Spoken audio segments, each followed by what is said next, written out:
આવું છે ભાઈ આ વિયો ને વસે વિયો એક જ સાંભળો ને ભાઈ બે મિનિટ દીપકભાઈ સુરતમાં અને જીવરાજભાઈ કુંડિયાનું સુખદ સમાધાન થાય છે અને જો આ કનુભાઈ દાડુદિયા આપણે લાઠીના આગેવાનો બધાય અને સૌ નવાનું નાય તો ત્યારે હાજર છે અને સુખદ સમાધાન થાય છે અને આપણે જે જીવરાજભાઈ ઉપર સોશિયલ મીડિયામાં જે આરોપ થાય છે એ બાબતમાં બોલા બે શબ્દો જીવરાજભાઈ કહે છે ચાલો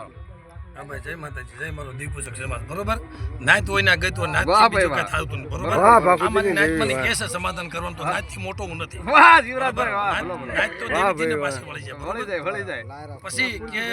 માણા કહે છે ઘણું બધું દીપકભાઈ બોલ્યા છે બરોબર સાચું બોલ્યા છે મને કોઈલા ઉજરા થાય એમ નતા પણ છતાંય મારી નાત હું દાસ બરોબર નાતે કીધું એટલે મેં આ સમાધાન કરું છું પણ એનું કારણ એ છે કે જે આક્ષેપો મારી માથે ખોટા હતા બરોબર સોશિયલ મીડિયામાં ખોટા આક્ષેપો નાખતા એમાં હું કઈ જાણતો નથી બરોબર મારે આદળિયા ભાકુની દેવીના એ તો મારી દેવીની સાક્ષી મારી દેવી પાપા તો વખત મારી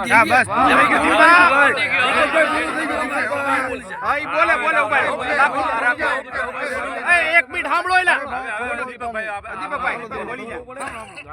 દીપક કે ભાઈ જે અત્યાર સુધી મેન જીવરાજભાઈ જે વિરોધ કર્યો બરાબર અને આજથી મને એવું લાગ્યું કે એને માતાજીને સાક્ષી રાખીને કીધું છે કે આમાં હું કઈ જાણતો નથી તો હું કઈ ધર્મથી મોટો નથી હું નાતે બંધાયેલો છું અને નાતના સારા કામ કરવા માટે અત્યારે આ સમાજમાં આવ્યો છું તો હું એવો કઈ મોટો માણસ નથી એટલે હું કોઈની માથે કાયમ આક્ષેપ નાખ્યા કરું તો અત્યાર સુધી જે કઈ મારી ભૂલ થઈ ગઈ હોય તો મને જીવરાજભાઈ માફ કરે